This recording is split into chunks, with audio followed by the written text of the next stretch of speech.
방송에서 제공하는 투자 정보는 투자 판단에 대한 조언입니다. 방송에서 제공하는 주식의 가치, 가격 상승 및 가격 하락에 대해서는 방송사에서 보장하지 않습니다. 오늘의 헤드라인 뉴스입니다.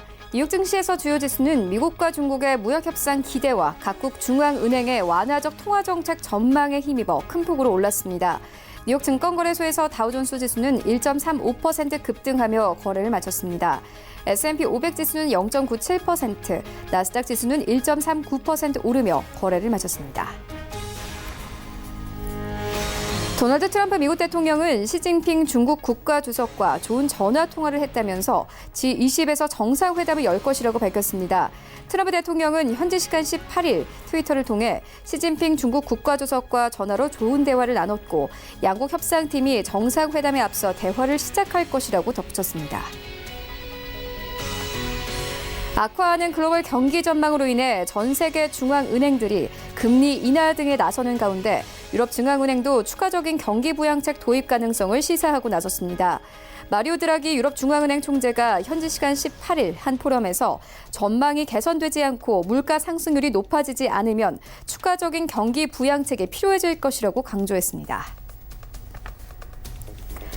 페이스북이 내년부터 가상화폐 결제 서비스에 들어간다고 현지 시간 18일 월스트리트 저널이 보도했습니다. 가상화폐의 명칭은 리브라로 별자리 1000층짜리를 뜻합니다. 페이스북은 내년까지 일상 사용이 가능해진다고 밝혔습니다. 월스트리트 저널은 페이스북이 앞으로 가상화폐의 흐름을 주도하면서 시장 지형을 근본적으로 뒤흔들 것으로 보인다고 전했습니다.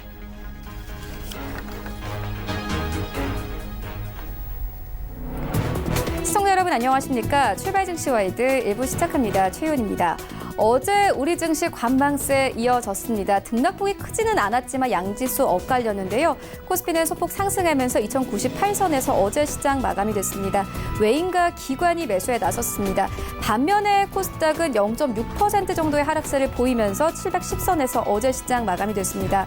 최근 우리 증시 상승과 하락에 대한 뚜렷한 재료 없이 종목들 개별적인 이슈로만 움직이고 있는 장세가 연출되고 있습니다. 외환 시장도 비슷한 흐름 가져가는데요. FOMC 회의를 앞두고 관망세 이어지면서 원달러 환율 움직임 없이 1185원대에서 어제 시장 마감이 됐습니다. 하지만 간밤 뉴욕 증시 3대 지수는 모두 상승했습니다. 특히나 다우지수와 나스닥 지수가 1%대 급등했습니다. 필라델피아 반도체 지수는 4% 넘게 급등을 했는데요. 최근 좀 눌려왔던 반도체 종목들이 살아나는 분위기입니다. 이런 시장 상황들 출발 증시 와이드 1부에서 정확하게 알아보도록 하겠습니다. 네, 먼저 오늘 신승용의 시그널 나올 시간 준비되어 있습니다. 최근 시장의 핫 이슈죠. 미국의 중국에 대한 추가 관세 부과 관련해 공청회 함께 살펴보도록 하겠고요. 이어서 파리 에어쇼가 한창입니다. 에어버스는 신규 주문이 쏟아지고 있지만 보잉은 수주를 단 한 건도 받지 못했습니다. 관련 종목들의 흐름 함께 짚어보도록 하겠습니다. 네, 이어지는 라이브 이슈타임에서는요. 올 여름 1,600만 가구의 전기 요금이 월 평균 10,000원 정도 인하됩니다. 한국전력의 영업 손실은 가중될 것으로 보이는데 함께 주가 흐름 짚어보도록 하겠고요. 이어서 최근 급등했던 수소차 관련주들이 단기 차익 매물들이 쏟아지면서 어제 시장 약세로 마감이 됐습니다. 수소경제 중장기적 성장 기대감을 유효하지만 투자 판단은 신중해야 한다는 의견 나오는데 함께 투자 의견 들어보도록 하겠습니다. 출발 증시와이드 1부 지금 출발합니다.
시장의 중심된 이슈를 꼼꼼하게 체크합니다. 신승용의 시그널 나올 시간인데요. 브레인코리아 인베스트 신승용 대표 화상으로 연결되어 있습니다. 안녕하십니까? 네, 안녕하십니까? 네, 이번 주 우리 시장 내 최대 관심사는 두 가지로 요약이 됩니다. 일단 첫 번째는 FOMC 회의고요. 두 번째는 미국의 중국에 대한 추가 3천억 달러 관세 부과 관련 공청회입니다.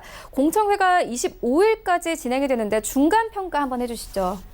네, 지금 이제 시장 내 관심사 이미 우리 최영 앵커 말씀해 주셨습니다만 전체적으로 지난밤 미국 시장 다우지수 1.5%, 나스닥도 1.5% 이상 급등하는 그런 상황. 이 부분 먼저 좀 간단하게 우리가 왜 급등을 하고 있는지, 그리고 이런 부분들이 지금 현재 시장 내에서 진행되고 있는 주요 관심사항 두 가지와 어떻게 연결이 되고 있는지 한번 좀 간단히 좀 살펴봐야 되지 않을까 말씀 좀 드립니다. 지난밤 미국 증시 일단 급등한 배경 크게 세 가지 정도로 얘기가 될 것 같습니다. 첫 번째는 유로존에서 ECB 마리오 드라기 총재의 어떤 그 통화 완화와 관련된 어떤 그 긍정적 비둘파적인 상당히 비둘파적인 그런 발언들이 시장 내 긍정적인 어떤 그 바람을 일으켰다. 여기에 더 나아가서 미국과 중국 간의 무역 분쟁 자체가 트럼프와 시진핑 간의 갈등 상황이 아니라 그들 간의 전화 통화를 하면서 시장 내 G20 정상회담의 만남을 가지기로 약속했다라는 그런 소식 전해오면서 그 미국과 중국 간의 무역 분쟁이 단기간에 해결되지는 않더라도 일단 점차 물꼬를 터가고 있다라는 그런 기대감 분명하게 반영이 되고 있다라는 점. 마지막 세 번째가 아마도 지금 현재 한창 진행 중인 FOMC 회의죠. FOMC 회의와 관련해서 수치로 백악관 내에서 파월 의장에 대한 강등시키는 방안이 실질적으로 논의가 되었다라는 그런 보도가 있었습니다. 이런 부분들로 인해서 지금 현재 좀 다소간 좀 중립적인 FOMC 이보다는 조금은 더 증시 친화적 그리고 경제 친화적인 FOMC로 변하는 것은 아닌가라는 그런 기대감마저도 지금 현재 시장 내에서 상당 부분 긍정적으로 나타나고 있다라는 부분. 다시 이제 지금 현재 상황으로 좀 돌아오게 되면요, 미국과 중국 간의 무역 분쟁 상황에서 실질적으로 그 공청회 이제 지금 이미 2,500억 달러는 부과하고 있고 이제 추가 3,000억 달러 으름장을 놓고 있는 그런 상황이죠. 실질적으로 부과가 될지 안 될지 아마도 G20 정상회담 때 트럼프와 시진핑 간의 만남을 통해서 어떤 방향을 격하게 될지는 아직 속단할 수는 없겠습니다만은 그래도 지금 현재 상황에서는 공청회는 진행이 되고 있다. 근데 그 공청회 분위기가 그렇게 좋지 않다라는 점. 중국 관련된 무역관세 공청회 내용은 일단 25일까지 진행이 됩니다. 그리고 추가 3천억 달러, 그러면 총 5,500억 달러에 대해서 25% 관세가 부과되는데 여기서 문제는 이렇습니다. 미국 기업들이 집단 반발에 나서고 있다라는 점. 근데 그 중심점에는 왜 그런가? 중심적으로 좀 생각을 해보면 소비재 이번에 추가 3천억 달러 관세 부과 내용은요 소비재 중심이다라는 점. 그러면 소비재 중심이다라면 결국 소비자 가격이 상승을 하게 될 것이고 소비자 가격이 상승을 하게 된다라면 당연히 판매 감소가 처리될 것이다라는 점. 그러면 상대적으로 중국 외에 대체 생산국을 그러면 찾아볼 수 있겠느냐? 그 부분마저도 사실상 제한적이다라는 점. 그렇기 때문에 전체적으로 지금 현재 미국의 어떤 그 정치적 흐름, 이 관세부가 흐름을 보게 되면요, 중간재로부터 시작을 해서 산업재, 그리고 마지막 추가 3천억 달러는 소비재다라는 점. 그러면 소매 가격의 상승은 판매를 하락시키고 판매를 감소시키면 결국은 고용의 위축이 다가오게 되고 고용의 위축은 소비를 없애버리는, 소비를 상당 부분 감소시키는, 소비의 감소는 결국에는 기업의 투자를 축소시키는 그런 소위 말하는 연쇄 고리가 나타나게 된다라는 점. 어찌 보면요, 최근 나타나고 있는 미국의 고용 둔화 그리고 물가와 관련된 어떤 그런 소식들, 물가 지표와 관련된 다소간 좀 부담스러운 그런 상황들. 어찌 보면 FOMC에는 긍정적인 금리 인하에 대한 명분을 제공할 수 있겠지만 전반적인 경기 입장에서는 상당 부분 부정적일 수밖에 없다라는 점. 이 부분 꼭 좀 생각을 해보시면서 미국과 중국 간의 무역 분쟁 이슈 언제나 핫 이슈입니다. 이 부분 흐름이 어떻게 돼가고 있는지 계속해서 주변 여건 살펴보셔야 될 것 같습니다.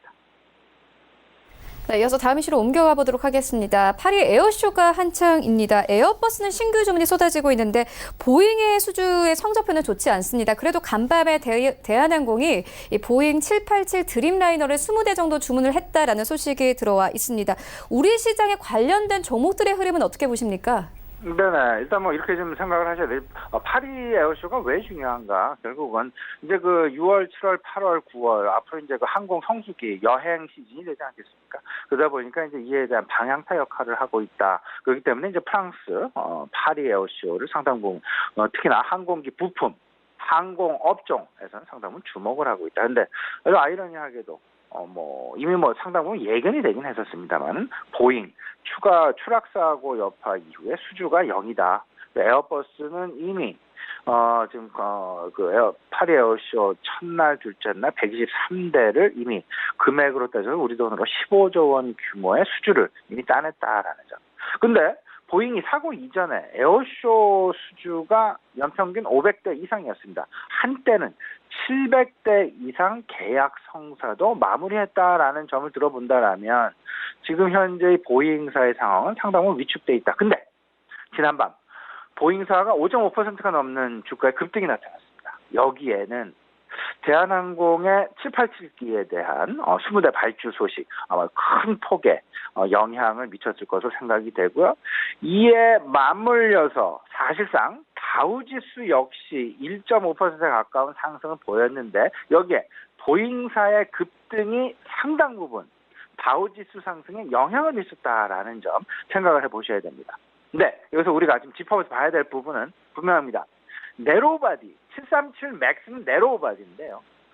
787 그러니까 대한항공이 발주를 한 부분은 와이드바디다라는 점. 787기와 737 맥스와는 사뭇 다른 부분이다라는 점. 이 부분 꼭 좀 생각을 해보시면 그러면 우리 시장으로의 영향 한번 따져본다. 항공기 부품 제조사에 대해서 매우 세심한 주의가 필요하지 않겠느냐 말씀을 좀 드려봅니다. 보잉향 항공기 부품 제조사가 있고요. 에어버스향 항공기 부품 제조사가 있습니다. 이 부분 분명하게 따져보시면서요. 한국항공우주, 아스트, 샘코 특히 최근 샘코 같은 경우에는 주가의 급등 상황 나타나고 있는데요. 이 부분은 절대 보잉사나 에어버스의 수주와는 관계없는 특정 어떤 그 투자 유사 자문사들의 어떤 그 움직임에 의한 그런 부분일 수 있다라는 점 때문에 상당 부분 좀 주의를 기울이셔야 되겠다라는 부분 아울러서 좀 말씀 좀 드립니다. 네, 그렇다면 오늘장 전략은 어떻게 보고 계십니까? 예, 지금 현재 지난번 미국 증시의 상승, 유로존 증시의 상승 모든 것이 다 유동성으로 압축이 되고 있습니다. 유동성의 확대다라는 쪽으로 보셔야 되겠죠.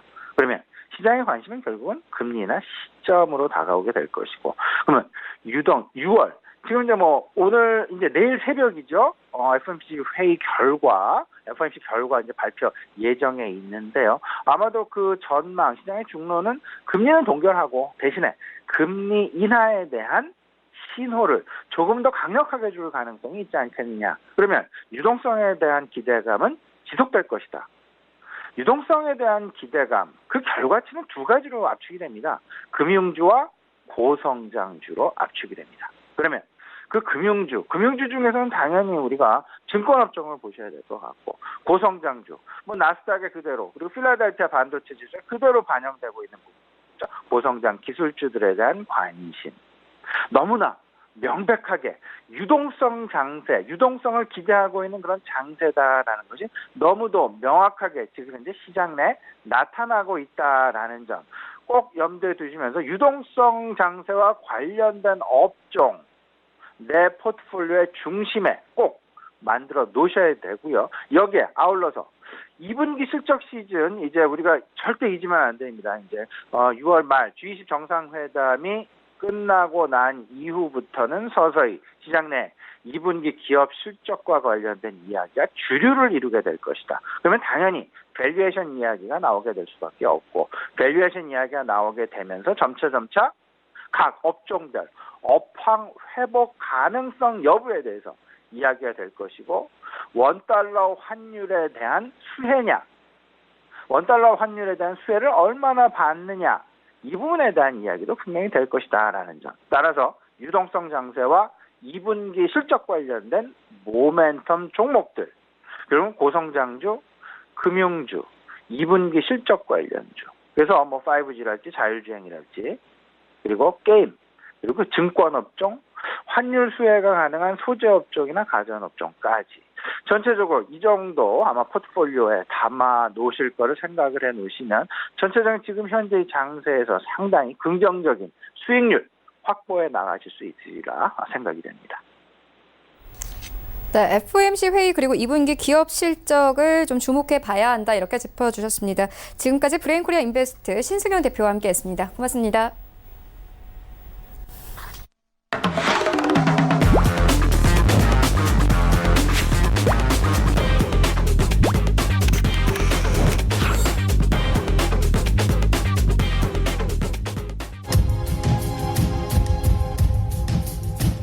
이번에는 국내 시장 쟁점 함께 분석해 보도록 하겠습니다. 라이브 이슈 타임인데요. 한국투자증권 김건진 차장 전화 연결되어 있습니다. 안녕하십니까? 네, 안녕하십니까? 네, 먼저 첫 번째 이슈부터 다뤄보도록 하겠습니다. 올 여름 이 1,600만 가구의 전기 요금이 월 평균 10,000원가량 인하됩니다. 한국전력의 영업 손실은 가중될 것으로 보이는데 한 달 전에 미래에셋 대우에서 낸 리포트를 보니까 한국전력의 실적은 결국 전기 요금 인상만이 답이다 이렇게 강하게 좀 의견을 냈더라고요. 이렇게 되면 어닝 쇼크에서 벗어나지 못하게 되는 거 아닙니까? 네, 우선은 뭐 긍정적인 면도 있고 부정적인 면도 있습니다. 우선은 계속해서 그동안 주가를 짓눌러 왔던 이 요금안에 대한 이런 이야기가 결국은 뭐 결론이 났다. 뭐 증시에서 가장 싫어하는 게 뭐냐면 바로 불확실성인데요. 이 불확실성이 해소가 됐다는 것은 좀 긍정적으로 작용을 할 겁니다. 그렇지만 내용을 뜯어보면 결국은 뭐 한국전력한테 적자가 좀 더 커질 수밖에 없는 이슈로 어떻게 보면 결정이 됐다는 점은 주가에는 그렇게 좋은 이런 측면은 아닐 것이다라고 판단을 해주시면 될 것 같습니다. 올 여름 뭐 1,600만여 이제 가구에 대한 주택용 전기요금이 월 평균 한 10,000원 정도까지는 인하가 됩니다. 7월하고 8월 두 달간 누진세 이런 구간이 상시로 확대되면서 여름철 요금 걱정을 좀 덜게 됐다. 하지만 전기 판매업자인 공기업인 한국전력은 할인되는 요금 2,800억 원을 가량을 떠안게 되어서 영업 손실이 가중될 수밖에 없다라고 판단하시면 될 것 같습니다. 실제 어제 산업통상자원부와 한국전력 전기요금 누진제 태스크포트는 전체 회의를 열고 3개의 개편 방안 중에 누진 구간 확대 1안을 최종 공고안으로 확정했다고 얘기가 나왔습니다. 앞서서 이달 초 TF회 쪽에서 7월, 8월에 이런 누진제 확대 구간 이게 1안이었고요. 누진 단계를 아예 축소시켜버리자라는 게 2안, 그리고 누진세를 완전히 폐지하자라는 게 3안이 제시가 되었습니다. 근데 이날 누진제 TF팀에서는 세계 누진제의 대안별 장단점을 비교하고 의견 수렴을 한 결과 정확적으로는 최종안 바로 2안을 제시했다라고 판단하시면 될 것 같습니다. 실제 누진 구간 이런 확대 1안은 냉방기기 사용으로 여름철 전력 사용이 급증하는 소비 패턴에 맞춰서 가능한 많은 가구의 전기요금 부담을 완화할 수 있다는 점이 가장 큰 장점으로 나타났고요. 여름철 수급관리 차원에서 현행 누진제 기본 틀을 유지할 필요가 있다는 점에서 최적의 방안이라는 게 바로 ETF의 이런 판단이었습니다. 반면 누진 단계 축소 2안 같은 경우는 이런 여름철 요금 불확실성 완화를 할 수 있지만 3단계 가구, 사용 가구에만 어떻게 보면 혜택이 제공된다는 점이 좀 약점으로 지적이 됐고요. 특히 누진제 폐지안 같은 경우는 전력 사용량이 적은 가구의 요금 인상만 이렇게 나타난다는 것 때문에 좀 부정적인 의견이 좀 많았었다라는 거 얘기를 해드리겠습니다. 실제 한전의 누진세 이런 TF에서 이런 얘기가 여러 가지가 나왔는데 앞으로 7월부터 실제적으로 이게 적용이 된다는 거 알고 계시면 될 것 같고요. 한국전력 어떻게 보면 자산 가치나 이런 것은 상당히 쌉니다. PBR 개념으로 하면 너무 싼 회사다라는 거. 그렇지만 어찌됐든 회사 자체가 공적인 이런 기업이기 때문에 돈을 많이 버는 것보다는 어떻게 보면 우리 국민의 생활을 이런 얘기를 해야 돼서 조금은 주가 측면에서는 그렇게 좋은 뉴스는 아니다라고 판단을 하셔야 될 것 같고요. 당분간은 좀 이런 상황이 계속해서 이어질 수밖에 없지 않나라는 얘기를 드리겠습니다. 네, 주가 흐름에는 악재가 분명하다 이렇게 짚어주셨고요. 이어서 다음 이슈로 옮겨가 보도록 하겠습니다. 최근 급등했던 수소차 관련주들이 어제 단기 차익 매물들 좀 쏟아지면서 어제 시장에서 약세로 마감이 됐습니다. 이 수소 경제의 중장기적 성장 기대감을 유효하겠지만 투자 판단은 좀 신중해야 한다라는 의견 나오고 있는데 차장님께서는 어떻게 보십니까? 네, 그렇습니다. 수소차 하면 정말 미래의 차다라고 생각을 합니다. 실제 우리가 예전에 수소차 나오기 전에 어떤 차였습니까? 전기차에 대한 얘기가 나왔었고, 실제 전기차에는 실제 이제는 심심치 않게 여러분들 사이에서 많이 보일 겁니다. 바로 파란색 번호판이 바로 이 전기차, 바로 이 친환경차를 대변하는 이런 번호판이다라는 거. 그런데 여러분들 눈 많이 왔다 갔다 돌려보다 보면, 파란색 번호판이 생각보다 많다라는 것을 여러분들이 확인을 할 수가 있을 것이다라는 거 얘기를 해드리겠습니다. 그래서 수소차 관련된 주식들은 중장기적으로 긴 모멘텀으로 보시면 투자를 하셔도 된다. 그런데 단기적으로는 이렇게 이번 올해 1월달 같이 뭐 급등을 하거나 이런 모습은 좀 당분간 좀 아닐 확률이 좀 크다라고 생각을 하셔야 될 것 같습니다. 실제 어제 수소차 관련된 주식들이 대부분 좀 약세를 많이 나타냈습니다. 실제 수소차 대바주로 묶였던 종목들의 단기 차익 매물이 좀 쏟아졌는데 그 전날 어떻게 보면 이런 이벤트가 있어서 전부 다 대부분의 이런 수소차들이 오랜만에 급상승을 해줬었기 때문이다라는 거 얘기를 해드리겠습니다. 대표적인 이런 수소차 관련된 주식으로 얘기가 나오는 게 일진다이어나 유니크, 유로스, 이엔코리아, 풍국주정 등이 거기에 대표적인 주식으로 얘기를 해줄 수가 있다는 거 얘기를 해드리겠습니다. 지난주 일본에서 열린 G20 에너지 환경장관회의에서 수소 경제가 부각이 되면서 이런 주가들을 상당히 많이 끌어올렸는데 어제 같은 경우는 다시 차익 매물이 우르르 나와버렸다라는 거 얘기를 해드리겠고요. 실제 뭐 증권업계나 뭐 전문가들의 얘기는 결국은 수소 경제의 주도권은 경쟁이 본격화되고 있고 그 가운데서 중장기적 성장 기대감 계속해서 유효할 것이다라고 판단을 하고 있습니다. 실제 내년 동경올림픽을 기점으로 해서 수소차의 중장기 이런 성장 기대성이 많이 높아질 것이다라고 얘기를 하고 있고요.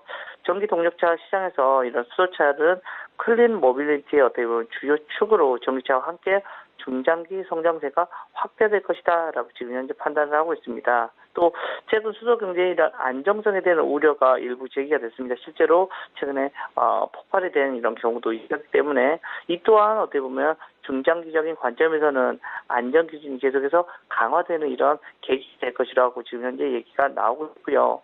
수소차는 개발 단계로 지금 현재 본격적인 시장 형성은 2025년 정도 전후가 될 가능성이 좀 높아 보입니다. 실제 올해가 2019년이니까 6년 후 정도가 지금 현재 본격적인 시장 형성이 된다. 이렇게 되면 주가의 흐름은 3-4년 정도 후가 진짜 진정한 어떻게 보면 상승이 나올 가능성이 좀 크다라는 거 얘기를 해드리겠고요. 대표적인 기업으로 뭐 한호시스템 등 이런 전기 동력차 관련 열 관리 기업이나 일질다이아 등이 이런 수소차 전용 부품 생산 기업으로 여러분들이 관심을 가질 만한 이런 주식이 아닌가라고 판단해 주시면 될 것 같습니다. 네, 수소차까지 짚고 왔는데 그렇다면 오늘장 전략은 어떻게 보십니까? 자, 지금 현재 시점에 가장 중요한 이슈가 바로 우선은 내일입니다. 내일 FOMC 쪽에서 어떤 점도표가 나오느냐입니다. 대부분 이제는 금리 인하에 대한 이런 점도표가 찍어질 거다라고 얘기가 나오고 있고요. 실제 지금 현재 2020년까지는 뭐 어떻게 보면 연결이 대부분 될 것이다라는 게 연준 위원들의 얘기였습니다. 근데 이번부터는 좀 달라질 확률이 높아질 거고요. 점도표라는 게 앞으로의 미래의 금리를 예상을 하는 겁니다. 즉 6월 달에는 동결이 되긴 할 거다. 그런데 앞으로는 어떻게 될 것이라는 이런 점도표가 아마 한 2단계 정도, 한 단계보다는 2단계, 바로 이 두 단계 정도 금리를 더 내릴 수도 있지 않니라는 이런 식의 점도표가 나오면 주가의 썸머 랠리까지도 한번 생각을 해보셔야 될 것 같다라는 거. 근데 내일 뭐 한 단계만 그냥 내려오거나 아니면 그냥 그런 점도표가 없다면 조금 실망 매물이 나올 확률이 높다라는 거 얘기를 해드리겠고요. 다음으로는 다음 주에 있을 미중 정상회담에 대한 얘기입니다. 어떻게 보면 G20 회의가 이제 다음 주 말 정도에 열립니다. 이때 미중 간의 이런 무역 전쟁에 대한 이런 실마리가 하나씩 풀리면서談判이 되어진다. 이런 긍정적인 시나리오가 지금 돌기 시작했다는 겁니다. 최근까지만 하더라도 계속해서 서로 이런 밀고 당기기만 열심히 했었는데 조금 흐름이 바뀌어지는 게 아니야라는 얘기가 나타나고 있다라는 거 여러분들께 얘기를 해드리겠고요. 또 수급적인 측면에서 최근에 우리 국민연금이 계속해서 지속적으로 6월달 내내 매수가 들어오고 있다는 점 여러분들이 신경을 좀 써주셔야 될 것 같습니다. 실제 이쪽 라인에서 매수가 계속해서 들어와 주면 시장이 계속해서 안정적인 이런 흐름이 나타날 수가 있다. 또 외국인들이 주가가 좀 뭐 팔다 사다 계속해서 반복을 하고 있는데 외국인들의 흐름이 어떻게 보면 시장에 아직 여전히 중심에 서 있다는 거 이것까지 여러분들 알고 가셔야 될 것 같고요. 좀 리스크로는 뭐 다음 달에 바로 이제 2분기 실적 발표 시즌인데 계속해서 지금 현재 실적 추정치가 낮아지고 있다는 점 이것은 여러분들이 조금 리스크로 생각을 하셔야 될 것 같습니다. 여전히 이익 추정치의 하강 추세는 계속해서 지속이 되고 있다는 점 이것은 여러분들이 조금 주식을 좀 과감을 많이 베팅하는 것보다는 조금 돌달 두드려가면서 베팅을 하셔야 될 것 같고 이익단이 좀 좋아지는 뭐 자동차 업종에 이런 게 좀 많이 집중 그리고 통신 업종에 대한 이런 집중 이쪽 두 업종이 그나마 실적이 2분기에도 잘 나올 수 있는 업황이기 때문에 그쪽 라인들을 좀 더 집중적으로 여러분들이 관심을 가져주시는 게 좋지 않나라는 얘기를 드리겠습니다. 네, FOMC 회의 결과에 따라서 썸머랠리까지 볼 수 있다 이런 가능성까지 함께 짚어주었습니다. 지금까지 한국투자증권 김건진 차장과 함께했습니다. 고맙습니다. 네, 감사합니다. 네, 계속해서 신문 현답 시간 만나보도록 하겠습니다. 예병군 전문가께서 준비하고 계십니다.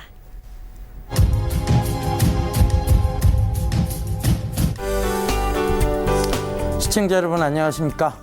예, 오늘도 신문 현답 시간이 찾아왔습니다. 돌아가신 정주영 회장께서요, 가장 잘하신 일이 뭐냐고 이렇게 제가 한번 되짚어 보니까, 정말 인재들을 적재적소에 썼던 부분들, 그것들을 가장 잘하시지 않았나 그런 생각이 듭니다. 저희도 역시 마찬가지로 신문을 보면서요, 내가 아침마다 이 훌륭한 기자님들로부터 보고를 받고 있다. 그러니까 어떤 종목이 좋다, 어떤 산업이 좋을 것이다, 그리고 앞으로 시장은 어떻게 될 것이다. 이런 보고들을 받고 있다는 생각이 듭니다. 여러분들도 바로 이 시간이 바로 그러한 시간이 되기를 저는 원하는데요. 진짜 뭐 정주영 회장님이 학력이 좋으셨던 건 아니잖아요, 그죠? 근데 지금의 이 신문 기사를 쓰고 계시는 기자님들은 굉장히 공부를 열심히 하신 분들이에요, 그죠? 그분들의 보고를 아침마다 받고 있다고 그렇게 생각을 해보십시오. 그럼 여러분들한테는 이것이 정말 내가 회장이 된 듯한 기분을 느끼실 수도 있을 것 같습니다. 자, 시장 제가 한 번은 출렁일 수 있다고 계속 말씀드렸고요. 이번 주에 들어와서는 계속 말씀드린 게 자, 빠져주면 선물에서는 매수 관점이다. 왜 계속 드렸었잖아요, 그죠? 자, 이제 왜 그런지 이제 답들이 나왔어요, 그죠? 선물 왜 매수 관점이었는지. 어제 미증시도 많이 올랐고, 결국 방망이도 조금 길게 잡으라고 말씀드렸죠. 이번에 출렁여서 저점을 주면 올라가는 데는 순항하면서 올라갈 수 있다는 얘기예요. 그러니까 언제까지? G20 정상회의까지는 기대감에 의해서 올라갈 수 있다. 그러니까 조금 더 방망이를 길게 잡고 계시라. 자, 주식은 단편 예술은 아닙니다. 종합 예술이죠. 왜? 여러 가지의 모멘텀을 같이 봐야 되고, 자, 국내 것만 보면 안 돼요, 그죠? 해외 내생 변수적 리스크, 외생 변수적 리스크, 이걸 다 감안해야 되는 게 주식이고 선물입니다. 그러니까 늘 시장을 먼저 보시라는 얘기를 드리는데요. 결국 시장이 좋아야 종목도 좋은 겁니다.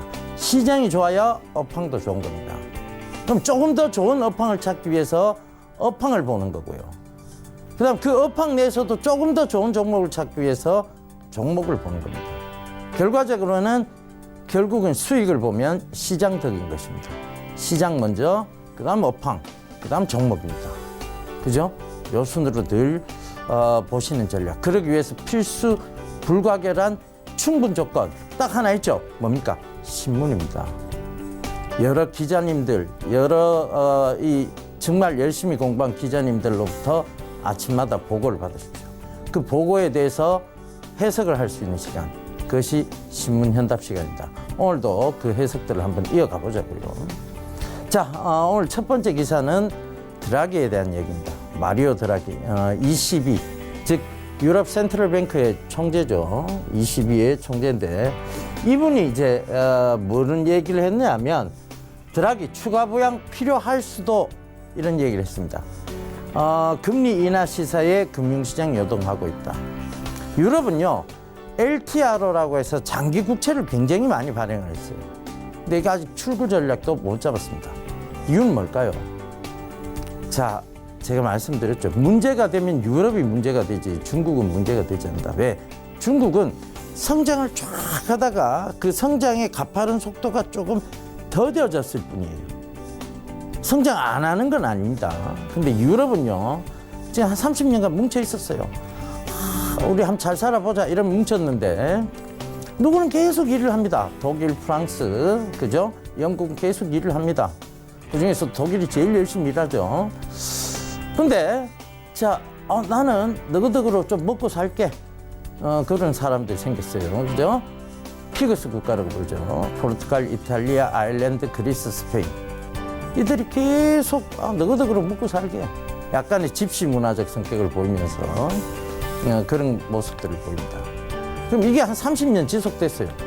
누구는 쇠가 빠지게 일을 하고 누구는 탱자탱자 놀고 있습니다. 이게 지속이 될까요? 이런 가정이 있어도 지속이 될까요? 그렇지 않습니다. 결국은 디볼스 사태가 나올 수 있다는 얘기죠.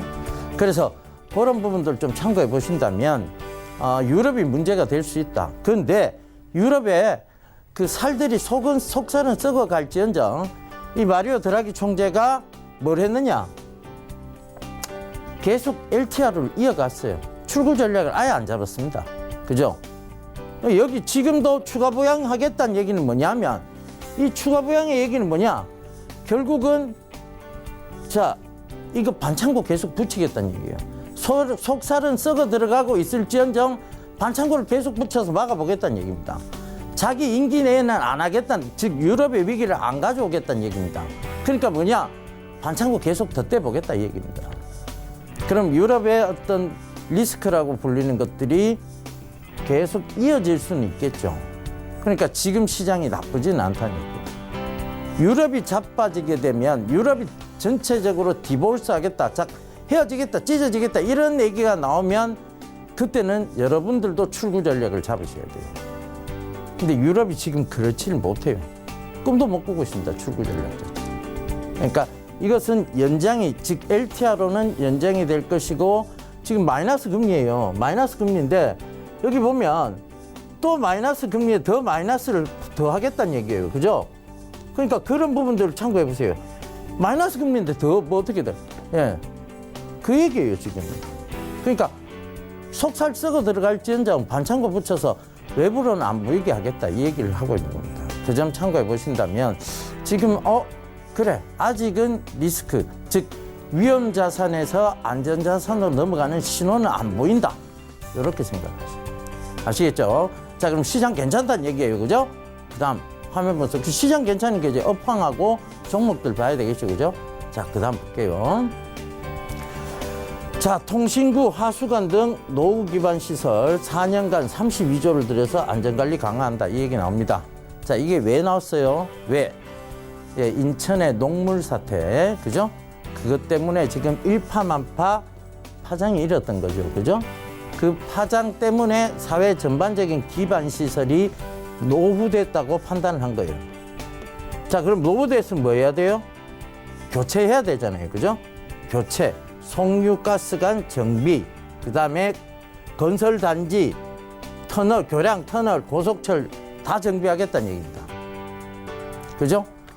그중에 가장 큰 수혜를 볼 수 있는 데가 어딜까요? 관이 묻혀져 있잖아요. 관들은 묻혀져 있잖아요. 이 관에서 지금 녹물이 나오는 거잖아요. 그죠? 그 묻혀져 있는 관들을 새 관으로 교체해야 될 거 아니에요. 그죠? 이 발음 똑바로 해야 돼요. 강관 회사들입니다. 강관. 예. 이 강관 회사들을 수혜가 볼 수밖에 없다. 이렇게 보셔야 되겠죠. 그죠? 예. 예전에 김영삼 대통령이 강관을 관광하고 강관을 발음하셔서 큰일 날 뻔한 적이 있었죠. 그죠? 예. 갑자기 그 생각이 왜 났을까요? 그래서 하여튼 이 부분이 강관 회사들의 어떤 실질적 수혜가 될 수 있다. 이렇게 좀 보시면 될 것 같은데, 그럼 관련 종목은 뭐가 있느냐에 대해서요. 자, 첫 번째, 철강 회사들 나올 수밖에 없겠죠. 그죠? 문배철강 나올 거고요.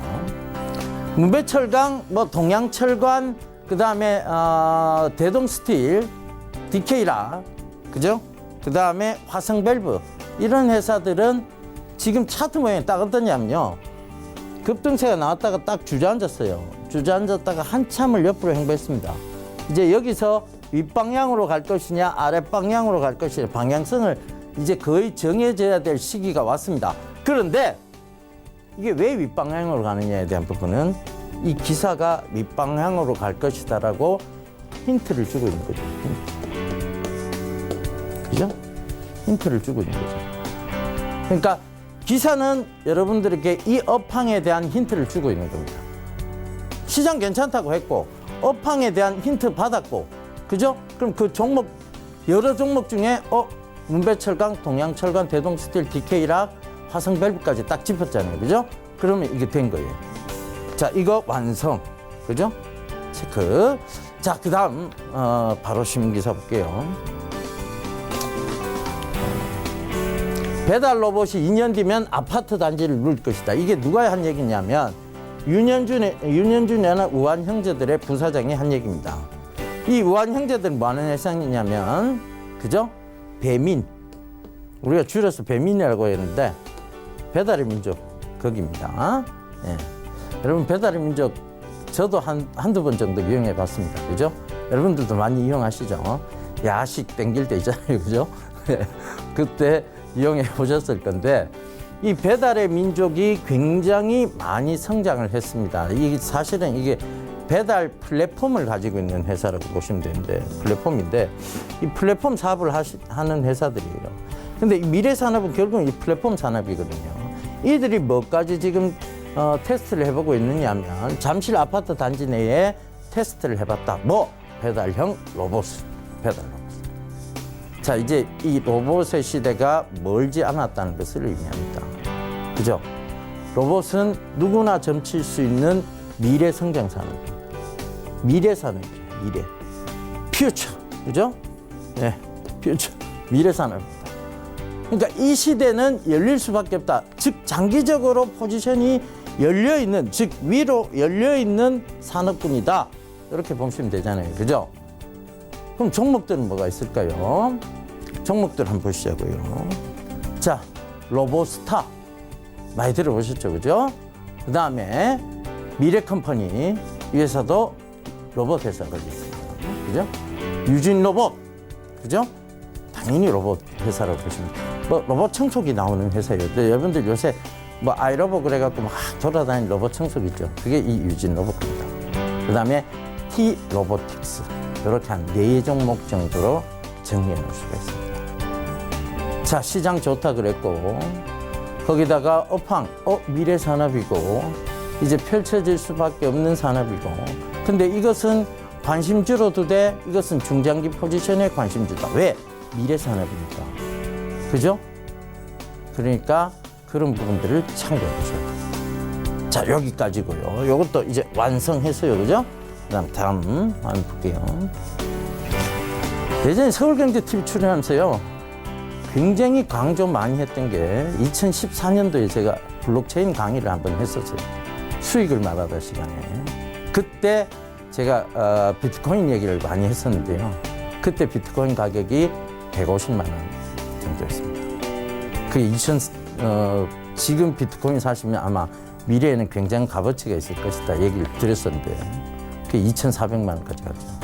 근데 저도 비트코인을 안 샀어요. 문제는 저는 강의만 실컷 하고 이거 좋습니다라고 얘기해놓고 실제 투자를 안 했다는 거. 그러니까 투자를 망설였죠. 그런 우리 흔히 그런 거를 무슨 손이라 그러잖아요, 그죠? 제대로 된 손이 아닌 거를 그랬습니다. 근데 그때 강의했던 기억이 지금도 나는데 그때 삼성 SDS는 앞으로 굉장히 좋은 회사가 될 것이다. 블록체인 선두주자다. 넥스레저라는 이 삼성 SDS의 블록체인이 아마 나와서 세상을 누빌 것이다. 그것이 보험이나 금융 쪽까지 넘어갈 것이다라고 얘기했는데 이제 그 기사가 나왔습니다. 카톡으로 보험금 자동 청구 삼성 SDS 블록체인 서비스. 미래는 펼쳐진다고 예상을 했는데 정확하게 나왔죠. 근데 투자는 못했어요. 그죠? 이게 문제지 뭐. 미래는 정확하게 맞췄는데 투자는 못했어요. 그죠?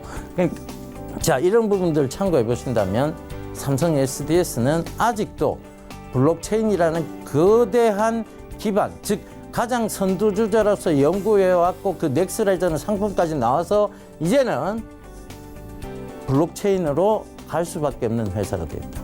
그럼 이건 굉장히 중장기 포지션을 갖고 아들에게 적금 들어두듯이 들어가면 나중에 큰 수익을 볼 수 있다는 얘기죠. 여러분, 주식은요, 내 아들에게 물려줄 생각을 하고 하는 겁니다. 그죠? 저도 그런 생각을 하고 늘 합니다. 아들, 딸 하나 있어요. 둘, 각각에게 큰 주식을 물려주겠다는 생각으로 주식을 합니다. 여러분, 주식을 하면서 너무 단기적인 마음, 오늘 왜 안 오지? 내일 왜 오늘 왜 떨어지지? 이런 일희일비의 마음들은 조금 버리시고 하시면 이 신문이 눈에 더 잘 들어올 겁니다. 저는 내일 다시 이 시간에 인사드릴게요. 감사합니다. 예병군이었습니다. 네, 지금까지 예병군 전문가와 함께했습니다. 1부는 여기서 모두 마치도록 하고요. 잠시 후 2부에서는 전문가들과 함께하는 종목 라이브쇼 라이브 매매 타임이 이어집니다. 여기에 더해서 오늘 장에서 이슈물이라고 있는 특징주까지 꼼꼼하게 살펴봐 드리겠습니다. 채널 고정해 주시고요. 저희는 잠시 후 2부로 다시 찾아오도록 하겠습니다.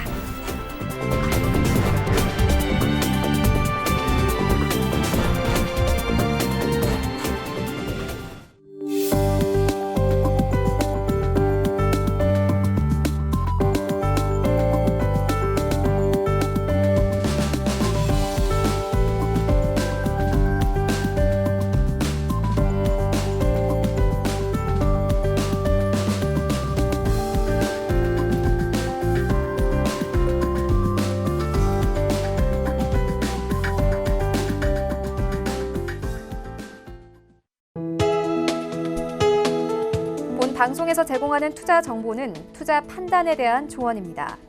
방송에서 제공하는 주식의 가치, 가격 상승 및 가격 하락에 대해서는 방송사에서 보장하지 않습니다.